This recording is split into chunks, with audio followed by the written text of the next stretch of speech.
Ouvintes da Difusora, bom dia, bom sábado e bom domingo. Hoje no quadro A Personalidade da Semana, como nossa convidada, a professora Célia Lissem Vigorena.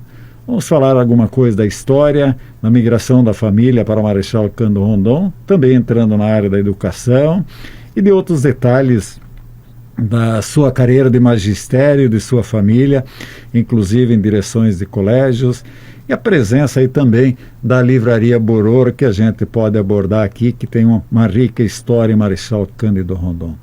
Professora Célia, muito bom dia, muito obrigado por atender o convite para essa entrevista. Bom dia, a honra é minha. A honra é sua, muito bem. Então vamos falar um pouquinho. Sua família tem as raízes no município de Estrela, no Rio Grande do Sul. Sim, hoje Teutônio, essa região? Exatamente. Bom Retiro do Sul? É verdade, é Bom Retiro. Bom Retiro. Município recente, criado, ou Não, município muito antigo? Antigo, Limita com que municípios aí não no me Rio Grande? Não recorda, mas é da região de Teutônio. Porque eu saí de lá, eu não tinha nem 2 anos. Você não tinha 2 anos. E nós fomos 2 ou 3 vezes para lá, porque professor, né? Certo. A gente não teve muito contato mais com a terra natal. Terra natal. A família Lissem tem origem na Alemanha, né? Sim. Nós tentamos levantar a história. Eu tenho o sobrenome Haas também, né? Sim, que é da minha mãe, que era dona da livraria. Essa nós temos uma linda história elaborada. Certo. E Lissem, a gente não tem 100% das origens. O que a gente sabe é que, na verdade, era dinamarquês o nome. Vigorena, Lissem, desculpe. Né? Sim. Lissem quer dizer primeiro filho, Sem filho primeiro. Ah, tá. E meu avô, então, pela história, né, meu bisavô, ele era forasteiro, ele gostava de viajar, recebeu uma herança e veio toda a sul da América, né? E parou lá no Rio Grande do Sul, ele casou também, né? É porque ali tem é bem insignificante, mas tem a presença de dinamarqueses, a gente tem lido isso e tirado de alguns livros de genealogia do Rio Grande do Sul a presença de dinamarqueses. Sim, eu tenho primas que fizeram o DNA, que aparece bem forte, né? Bem forte. Mas era todo um povo. Seus pais e, consequentemente, a professora Célia também, migraram do Rio Grande do Sul para Santa Catarina. Sim. O que levou Valdomiro Lissem e a dona Veleda e a Célia migrarem para Santa Catarina, para o município de Piratuba? Isso. Em primeiro lugar, meu pai foi convidado para ser diretor do colégio da escola Marcelino Ramos. Era um colégio interno evangélico e ele assumiu ali, né, como diretor da escola. Mas como era internato também, minha mãe ficou responsável pelo internato. Certo. E ela era bem jovem também, né? Ela tinha 20 anos quando eu nasci, então 22 anos ela tinha. E ela não gostava dessa função. Não queria mais ficar por lá, porque não amava esse trabalho dela. E aí meu pai recebeu um convite para ir para Filadélfia, na verdade. É um distrito. Piratuba, né? Tanto é que ele ficou muitos anos lá, nasceram meus 2 irmãos, né, que vieram depois de mim, a Aurélia e Orlando. E aí, saindo dali de novo, porque, né, o doutor Zeibelt, o patriarca, isso, ele era muito conhecido dos meus pais ali, mas ele tinha um hospital em Piratuba, né? E quando ele veio morar para cá, ele sugeriu para o meu pai vir como professor nessa comunidade. Se ele não queria vir, né? Mas ele nunca tinha conhecido nem nada. Mas, nossa, ele se aventurou e veio com toda a família. Do Paraná. 1955. 55. E a sua mãe também gostou de vir? Sim. No começo eu chorava porque tinha muito pó para lavar as roupas, né? Que não tinha asfalto nem nada onde nós fomos morar, né? E era uma casa nova ali na Rua Paraná até hoje. Ela morreu morando naquela casa, faleceu, né? Nessa casa. E ali não tinha asfalto quando nós chegamos. E havia muito vento, acho que por causa do mato, né? Então aquelas roupas tinha que estender num horário certo para que elas não viessem todas sujas de novo na casa. Né? Provavelmente também tinha muita cinza, porque se fazia muita queimada na época, também, muito mato, né? existente aí em 1955. Exatamente. Os arredores da atual cidade de Marechal Rondon era bastante tomada, muita floresta, muito mato ainda. Exato. E dia após dia vinha sendo derrubada, e na medida que secava essa mata, essa floresta derrubada, se fazia o fogo, e daí com o vento que já era sempre até bastante presente, a gente tem essas informações da época, é evidente, o vento que vinha do quadrante nordeste trazia poeira e trazia cinza, né? E essa não é só uma constatação histórica que você revela da tua mãe aí se queixando do pó, mas outras mulheres também, né, sofreram fazem muito. referência a esse sofrimento que tiveram, que em algumas oportunidades tiveram que fazer uma segunda lavagem da roupa de tanto pó e cinza que incomodava. Né? E meu pai gostava de vestir só camisa branca. Ele não usava outra camisa a não ser branca para ir dar aula. Era outra vestimenta. Tinha explicação? O professor não, o professor era para ir bem, né? Bem clássico, na verdade, bem clássico. Né? O professor ia vestido assim como numa festa todo dia, né? E aí só camisa branca, né? Bem vestido. Até porque só existia praticamente, né? Tinha algumas coloridas, mas assim, os homens usavam muito o branco, né? O primordial era o branco. E aí também era difícil porque não tinha luz elétrica, né? E lá em Santa Catarina já tinha luz elétrica. Já tinha. E aí a água, né, tinha que ser tirada do poço. De manivela. Imagina para lavar a roupa, quanta manivela, né? Sim. Aí as mulheres, não só ela, descobriram, eu acho que algumas já devem ter contado a história, ali onde está o Hospital Rondon hoje, era do Dr. Confúcio, e ali tinha um riozinho, não sei se deve existir, claro, né? Tem. E ali as mulheres iam lavar roupa. E aí estendiam lá mesmo. Me contaram, pioneiros outros, que foram até a Sanga Borboleta, que ficava abaixo do Resca ali, né? Era outra direção. Eu não sabia aí do Confúcio também. Sim, tinha. E daí as mulheres começaram a pôr seus arames lá, né? E estender lá e à tardezinha ir lá recolher. Ali tinha a serraria do seu Rinaldo Ludwig, né? Por aí, sim. Era ali, era no fundo do Hospital Marechal Rondon hoje, né? Ali exatamente. Aí eu já olhei, porque está um muro ali, tem uma floresta ali.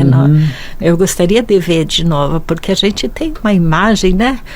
Que depois não é a mesma, você diz, nossa. Você provavelmente acompanhava a sua mãe nessa... Sim, nós três íamos, e daí nós podíamos tomar banho também, né? Meu irmão. Podíamos tomar banho lá já, né? Era uma felicidade pura, tinha mais crianças, né? Teu pai chegou a lecionar na primeira escola, aqui na escola isolada, General Rondon? Não. Já foi na outra escola, nova. no grupo escolar, né? Ficava aí ao lado da casa de vocês, na Rua Mendesá? Sim, eles fizeram de propósito. Aquela escola, que naquela época era a escola, que ficava ali perto da avenida... do Hotel Avenida. Isso, ali na Rua 2 de Outubro, entre a Santa Catarina e a Rio Grande do Sul. Eu gostaria até ver essa foto da escola. Eu peguei uma do Schwartz aí, mas não identifiquei as janelas. Mas pela história, eles derrubaram essa escola e fizeram a casa do professor ao lado, né? Só que do lado contrário. Você falou 12 de outubro está a escola, e só que os fundos se juntavam, a gente podia ir pelos fundos na escola, quadra, era a mesma parte. Atravessava a quadra? Não. Lá de casa, o fundo da escola com... sim, fazia divisa. Fazia divisa, né? Então não precisava fazer volta nem nada, era cortado ali dentro mesmo, né? Era só atravessar, né? Era o fundo da de casa uma, com a escola, o fundo também. Foram colegas do seu pai? quais professoras? Recorda, Célia? Não sei, não sei. Talvez mesmo o falecido Albino Bon, né, que me parece que foi vereador Nova Santa Rosa, Alto Santa Fé, deve ter sido, porque a Maripá chamou ele para ser o professor católico, né?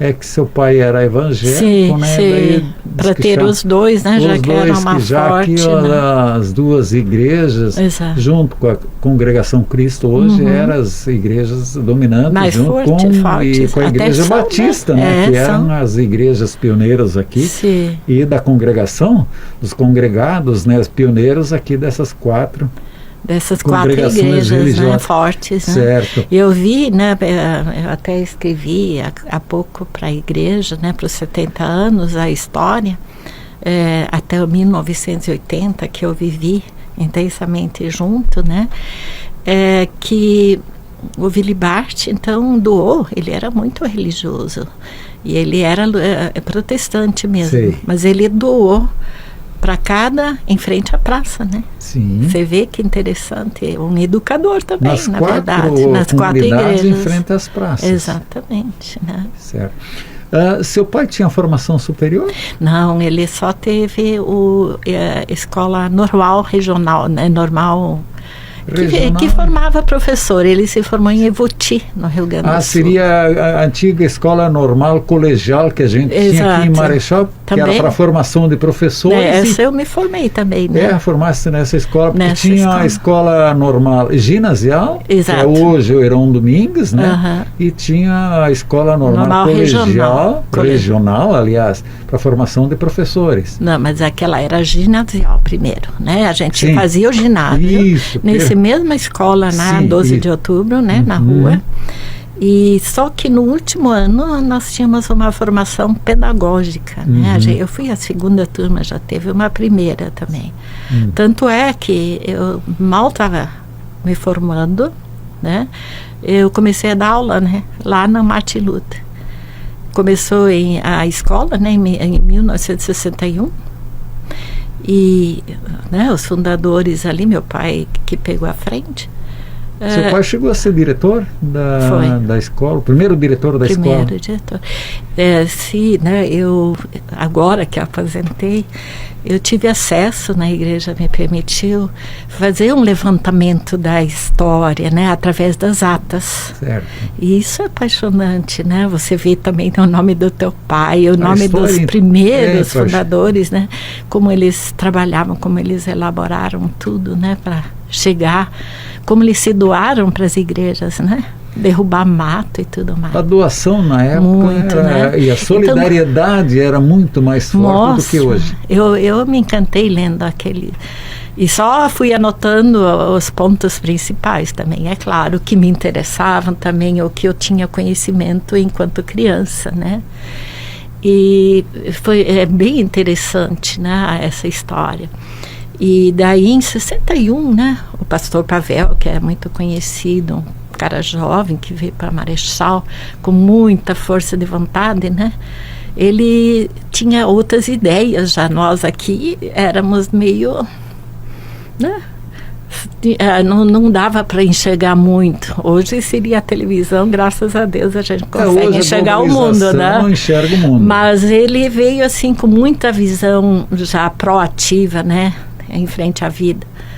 E ele que nos motivou para ir lá na mãe, a Rose, a Ingrid, né? Ele via que a gente não podia, teria que ir mais longe, né? Certo. Eu dou graças isso a ele também. E ele falou, não, nós precisamos ter uma escola evangélica. Ele foi para todo o interior, ele via que os jovens queriam estudar e não tinham como vir, só aquela escola que você até já falou, né? Com poucos alunos, um professor multisseriado, né? E eles resolveram, então, a comunidade abrir essa escola em 1961. Imagina, com 176 alunos. Não é uma pequena turma. Nossa, para começar, né? Então, só que ela nunca foi multisseriada. Ela logo começou com primeira e segunda série, terceira e quarta. Como não havia professores mesmo, ainda muitos aqui formados, a igreja, eu tinha mal 15 anos, eu ia fazer 15 anos em julho, né? Para assumir o primeiro ano. E eu comecei a dar aula. Mas aí nós vimos, né? Meu pai, então, pegou o 3º e 4º, eu o 1º e 2º. Mas já logo nós vimos que nós não íamos dar conta de tudo isso, né?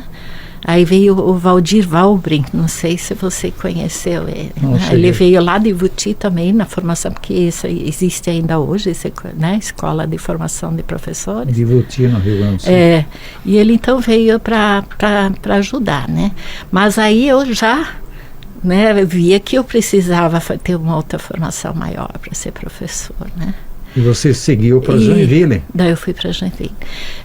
Uma porque meu pai também tinha, o pastor Pavel, que isso eu não lembro, um conhecimento lá da igreja, né?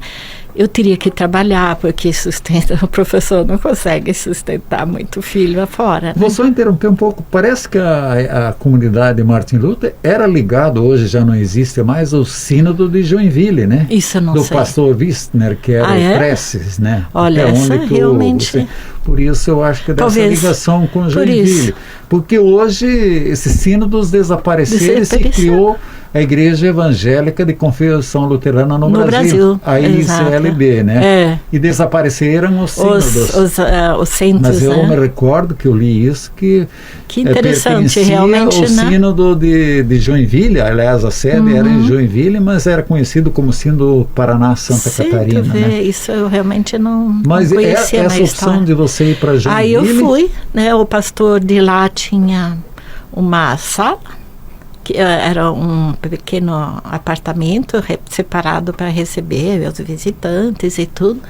Eu pude ficar lá uns 2 meses, porque eu ia então ver onde que eu ia morar, e assumi ensino religioso na cidade, das escolas municipais da cidade ou do estado. Isso eu não posso te dizer. Não recorda mais bem. Mas eram as escolas que estavam dentro da cidade, né? De Joinville eram 5. Eu ia de bicicleta de uma para outra para dar esse ensino religioso por semana, né? Em cada escola eu ficava um dia. Você ficou quantos anos em Joinville? Não, aí eu consegui, né, uma casa, mas eu tinha muita saudade. Nunca tinha saído de casa, né? Para vir não tinha asfalto, para chegar só no julho, e olha lá, né? E o telefone era muito difícil, né? Era caro para telefonar. No início meus pais nem tinham, veio um pouco mais tarde. Aí eu comecei eu falei, não, eu quero ir perto, eu vou terminar, mas eu não vou ficar tão longe. E aí eles consentiram, né? Meus pais também, e eu fui para Cascavel, terminei lá, Irene Hickley chamava o ensino, magistério, né? Ali eu me formei, então, no 2º grau, na verdade. Seria a formação docente hoje. Seria Era a especialidade, era para o magistério? Era próprio para professor. Então é o seguinte, a professora Célia e seu pai foram os primeiros professores, vamos dizer, do Colégio Evangélico Martin Luther. Tanto é que meu pai ficou muito tempo aí, sugeriram para ele ser pastor. Tinha um curso que quem tinha formação de magistério pudesse fazer, porque faltavam pastores no Brasil. E aí meu pai pediu uma licença, né, mas tudo, e assumiu, eu não lembro agora o nome dele, mas assumiu um outro professor, a escola, e o pai foi para São Leopoldo para formação de teologia. Mas ele também ficou muito doente, ele tinha úlcera, ele não sabia, no estômago, e eles começaram a sangrar, abrir, né? Provavelmente provindo de tanto estresse. Muito estresse, exato, né? Ele voltou e não mais quis terminar lá, né? Porque daí ele voltou ao colégio até o ano da morte dele, em 72. Chegou a lecionar no que seria hoje o Colégio Estadual Heron Domingos? Sim. Seu pai? Não. Ele não. Só do Martin Luther. Só do Martin. Depois ele chegou a ser na época era inspetor de ensino. Sim, foi no governo do Arlindo Alberto Lampo, né? E ali. Aí, sim, pode falar. Ali eu comecei a gostar, na verdade, do magistério, né? Eu ainda não tinha pensado, difícil ter uma mulher escolher uma profissão naquela época, né? Assim, de querer ser professor ou coisa assim. E meu pai assumiu esse ser diretor. Difícil a tarefa de organizar a educação de Marechal Rondon. E também havia falta de professores, muito falta de professores formados, né? Então, o que eles faziam lá, onde que eles colocavam professor, era um que tinha o ginásio, uma escolaridade maior, colocavam lá, só que ele não tinha formação pedagógica, né? Assim, ele tinha conhecimento. Eu fui um desses. Então. Com 14 anos, também? Me colocaram a ser professor. Então, onde foi essa? Em Guiporã, na Escola Municipal Floriano Peixoto. 14 anos e pouquinho. Também, que nem a minha história. Isso.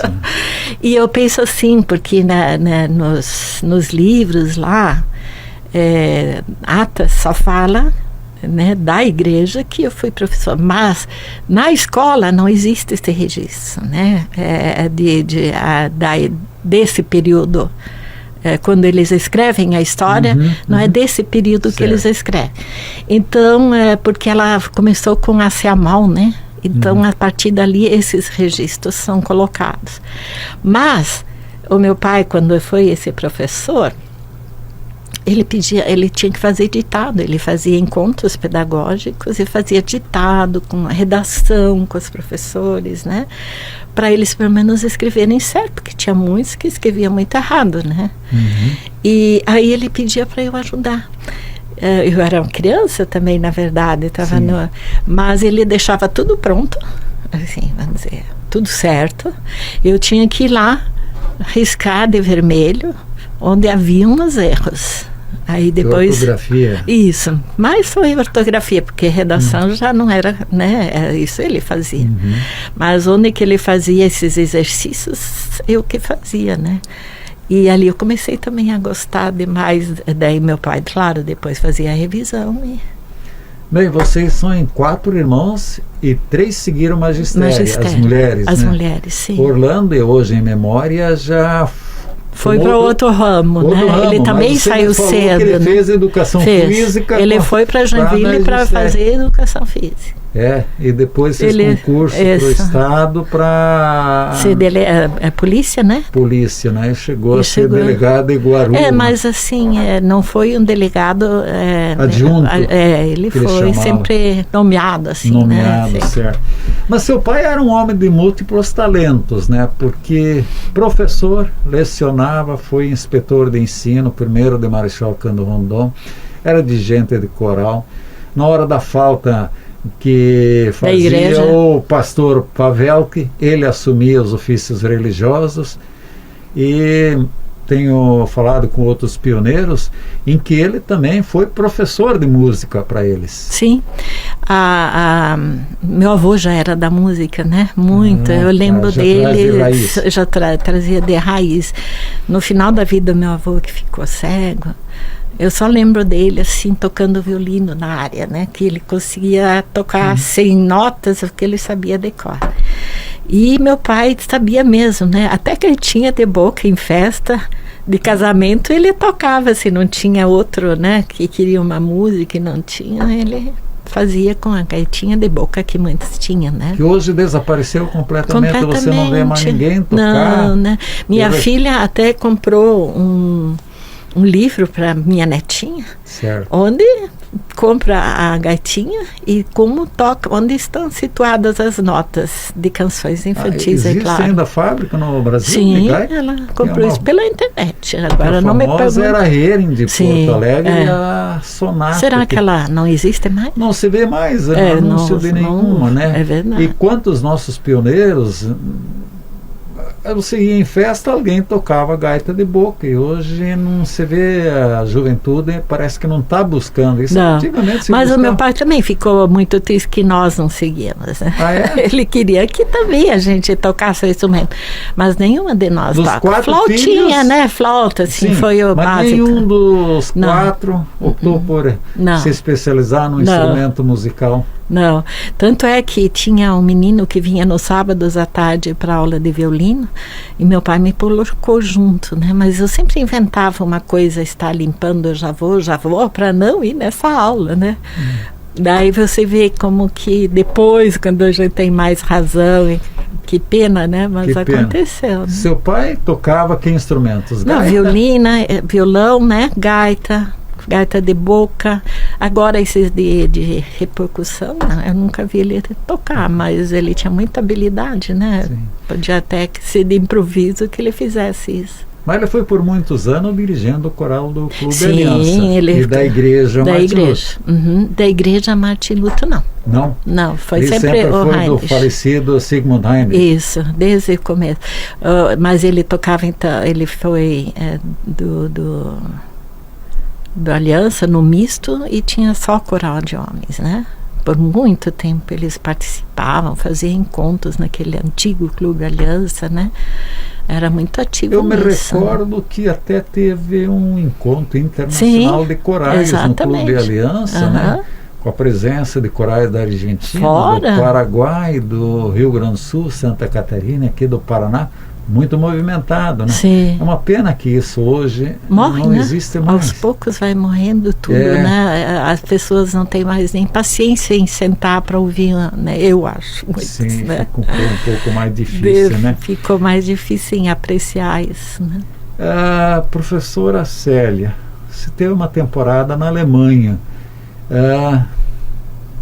Penso que você não teve das primeiras 3 que o pastor Pavel que enviou, vamos dizer assim, entre aspas para a Alemanha, que foi a Erika Zeilinger, a Rosemary Lohmann e também a recém-falecida Ingrid Hedel. Você teve período posterior na Alemanha. Quem esteve contigo? Não foi pelo pastor, foi independente. No teu caso, né? Porque elas foram para assistência social. Essas 3. Tem uma que é chamada de Gemeindehelferin e a outra era Jansbrüder, né? Isso eu não sei também. A Erika Zeilinger. Essas 2, a Rosemarie, que está casado com Konietzscher, né? E a Ingrid, elas foram como assistente para aprendizagem, para trabalhar em comunidade mesmo. Eles ajudavam, tiravam leites, ajudavam tudo, né? Eles tinham períodos de sítio, assim, onde as mulheres tinham filhos, né? Mas elas tiveram muito proveito também, né? Tanto é que eu tinha contato com a Ingrid até há pouco, também com a Rose, né? Ela é minha comadre. Uma vivência muito rica para elas também, né? Mas eu, então, como eu estava já formada, então, no ensino magistério, achei que já não estava suficiente, que eu precisaria mais. E com o apoio dos meus pais, que também nessa época era difícil uma mulher sair. Certo.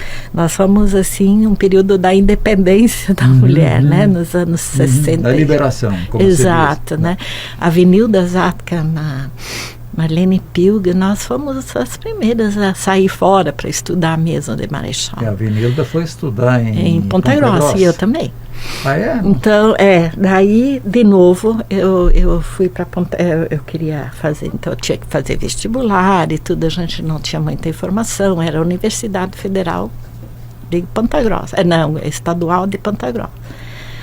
Mas aí eu fui lá, né, fiz o vestibular e não passei. Era para pedagogia, né? Aí eu vi como era um vestibular e passaram só 12 e tinha 40 vagas. E eu disse, então eu vou passar. Eu tinha visto como funciona um vestibular e tudo mais que a gente não teve, né? Principalmente de conhecimentos gerais. Eu fui lendo, estudando músicas, etc., né? Era mais nessa área. E passei mesmo, né? Então fiquei um ano lá na igreja, eu fiquei, então, quando eu passei, né? 1970. Aí a escola, eu tinha feito um curso em Gramado para ser professora de jardim de infância também, chamado naquela época.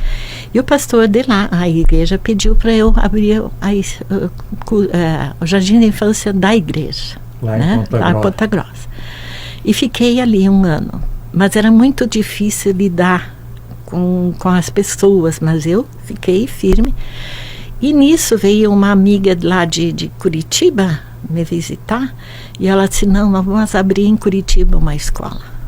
vamos abrir nas Mercês uma escola para crianças, lá vai dar, e vamos escrever Fala-se Alemão. Isso nós fizemos. Eu fui, então, parei, né, entreguei lá o cargo, etc.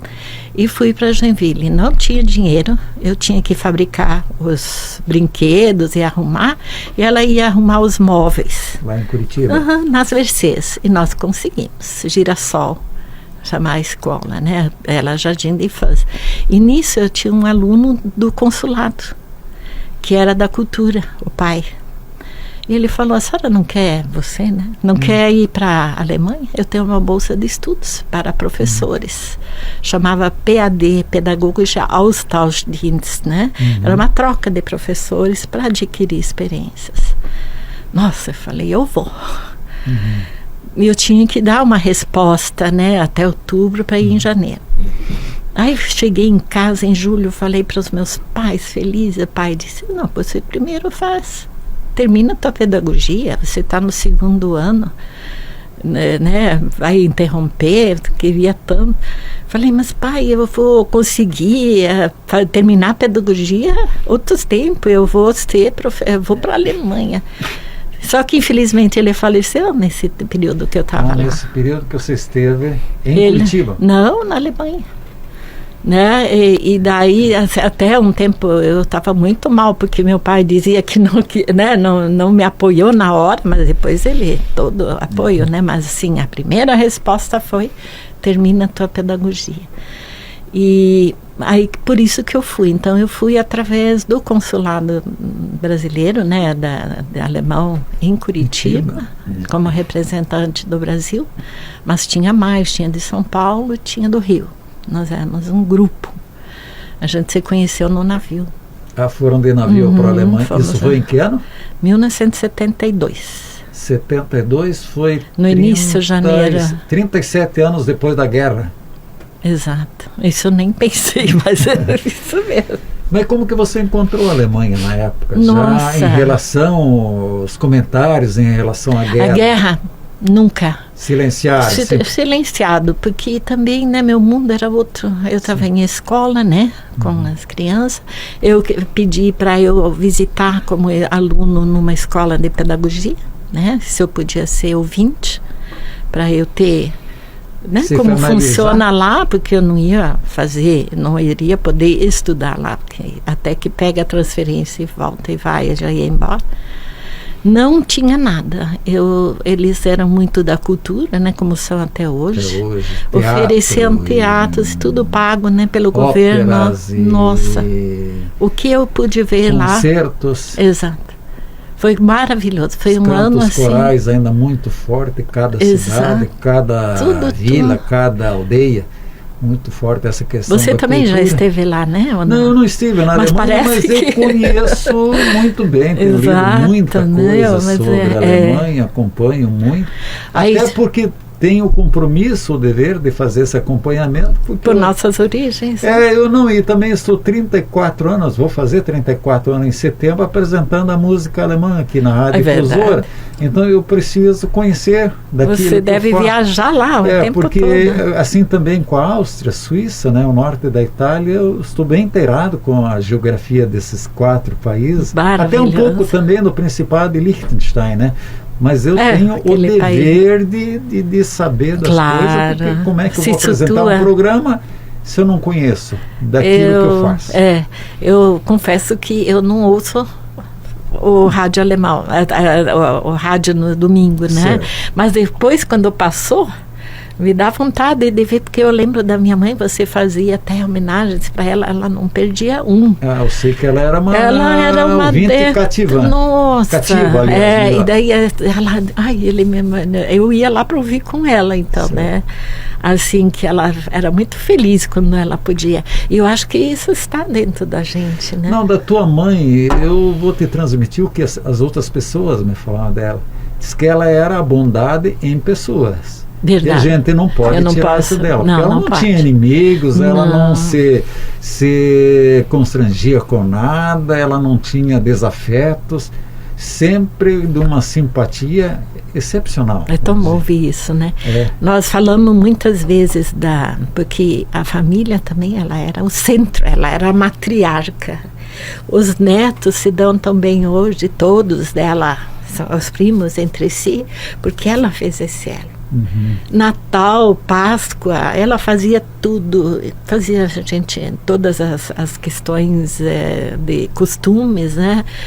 Esconder ovos, fazer ninho, convidava lá para pintar, para encher. Então, ela repassou as tradições para vocês, vamos dizer, filhos, e também para os netos. Exatamente. Né? Isso é importante. Muito importante. Eu quero fazer isso também. Eu quero ser uma avó como foi minha mãe. Estilo sua mãe. Sim. Aí tinha um pintor, um dia na casa da minha mãe, pintando na cozinha. Minha filha já era uma 17, 18 anos, adolescente. E ela ia conversar as coisas, às vezes, mais para a avó do que para mim, porque eu sempre estava correndo, né? A avó estava disponível? A avó estava disponível. E era disponível, né? Não só pelo disponibilidade, mas por ela se disponibilizar, né? Aí, o pintor, eu encontrei ele fora, eu ia indo para lá, daí ele falou, nossa, mas como eu queria ter uma avó dessas, ir lá contar as coisas que aquela menina contou para a avó e pedindo sugestões e tudo. É interessante, né? Muito a gente consegue fazer isso. Falar um pouquinho agora da livraria Bororo. Sim. Que muita gente na época, teus pais tiveram um bom tempo, depois quem comprou a livraria Bororo foi o Elnir Corran, que mudou a denominação para Livrarias Globo. A sua mãe era que atendia a livraria. Teu pai não tinha nem tempo, e depois seu pai veio a falecer, a sua mãe continuou com um determinado período ainda. Muita gente chamava a livraria Bororó, e deu muita controvérsia na época. Eu só queria, por que seu pai optou pelo nome de Bororo, que é uma tribo indígena do Mato Grosso? Ele chegou a conhecer... Mas que passou aqui, que elas eram originadas daqui toda a região. Os índios Bororo. Eu não vou falar essa parte da história que eu realmente não sei, mas pelo que eu entendi, o papai escolheu isso, e a mãe, né, mas mais o pai, porque era toda uma faixa de índios certo. Que vinha para cá também, né? E aí, bem, seu pai tinha o devido conhecimento para isso, para escolher. Fizeram ainda um índio, né? Sim, para trazer o nome da livraria Bororó. Teu pai participou, mas creio que não, o pastor Pavel, que fez aquele, eu vou chamar de tour, visitando as aldeias indígenas do Mato Grosso. Teu pai não acompanhou? Não, porque ele tirou, o pastor Pavel, que tirou uma licença, porque era mais curiosidade dele, mas estavam procurando alguém, né? Certo. Veio, então, substituir um outro pastor aqui da Alemanha para ele, enquanto ele fez lá a sua história também com todos, né? Ele ficou conta isso no livro dele, Ficando Rico no Oeste do Paraná. Exato. Essa viagem, essa aventura que ele teve. Ele era um aventureiro, na verdade. Eu olhei assim, nossa, ele tinha 27 anos quando ele veio para o Brasil, para a nossa comunidade. Certo. 27 1959? anos. Quantos anos ele tem? Hoje ele tem mais que 80, mas vive ainda, né? Só que eu escrevo para ele no e-mail, acho que ele não está mais, não está respondendo, né? Tem que ligar, né? É compreensível. Né? Sim, ele falou, né, que o cérebro ainda está a mil, mas o corpo não ajuda mais, né? Eu me recordo da ida com ele nessa aventura do falecido Alfredo Krause, que era o nosso empalhador de aves e bichos. Então ele era bem amigo dele, era né? Bem amigo, e ele que acompanhou ele nessa viagem. Isso claro, o Krause depois fez uma segunda viagem pelo Mato Grosso, acho que chegou até Rondônia, né? atrás de pássaros e animais para empalhar. Foi o grande empalhador. Hoje ele seria condenado, né? Hoje seria, estaria provavelmente trabalhando numa universidade, nesse trabalho na área de zoologia, né? Mas hoje trabalhos deles eu vi em Curitiba, trabalhos que ele fez, e segundo pessoas me informaram, disse que quem vinha visitar o Marechal Rondon comprava algum pássaro dele como lembrança de Marechal. O pastor tinha uns 3, 4 dentro da casa, empalhados assim, né? Trabalho do Eu lembro do filhinho que acordou falando, Papa, a antiga é in unser Heimat, in the house, aliás. Tá. Quantos anos de magistério, professora? Eu tive 55. Eu tenho 75 anos. Eu aposentei com 70, comecei com 15. Dá 55 anos na educação. Professora do ginásio do colégio Heron Domingues? Não. Sim, agora no final. Eu terminei ali a minha formação do Estado, né? Isso. Eu, então, fiz um concurso também pelo Estado, né? Então fui pedagoga todo o período, né? Primeiro no Sereta, quando eu passei, depois passei para o Heron, que era pertinho lá de casa, dava para ir a pé. Mas professora eu fui só da formação de docentes por um período de psicologia. Mas senão meu trabalho era fora da sala de aula, né? Tua graduação é em pedagogia? Sim. Ou também em psicologia? Não, pedagogia. Mas mais tarde eu fiz a formação de psicopedagoga, que é o psico na educação. Certo. Então eu comecei a trabalhar, eu abri até um consultório, um espaço pedagógico, 10 anos eu tive ele, onde eu ajudava as crianças com dificuldade de aprendizagem, não que tenham problemas de aprendizagem, assim, problemas de nascença, coisa assim, mas crianças hiperativas que não conseguiam parar para ouvir, né, para sentar, crianças com várias dificuldades, né, déficit de atenção, que é o principal, né, mas tinha disléxicos, tinha autistas, né, que eu tentava ajudar através da psicologia, então, né, mais o pedagógico. Eu fechei ele porque eu queria me aposentar e daí eu fiz mais um concurso, porque senão meu INSS ia ser assim. Sim, reduzido. Eu resolvi então passar para 40 horas para o Estado para garantir minha aposentadoria. Certo. Lembro dos colégios em que a professora Célia atuou? Martin Luther, aqui em Rondon? Não, todos. Não, mas então, daí quando eu voltei da Alemanha, eu tinha um compromisso de dar aulas em uma escola alemã. Certo.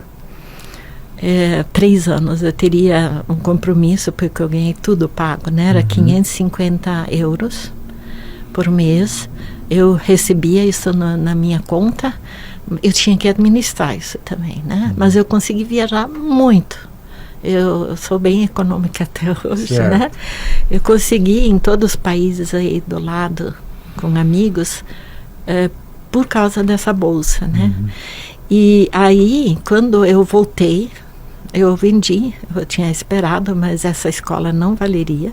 A minha lá de Curitiba tinha uma colega que tinha continuado, mas ainda não era proprietária. Aí eu passei para ela e fui para São Paulo. Ali que tem as escolas alemães, né? Tem a Rio Branco, a Humboldt.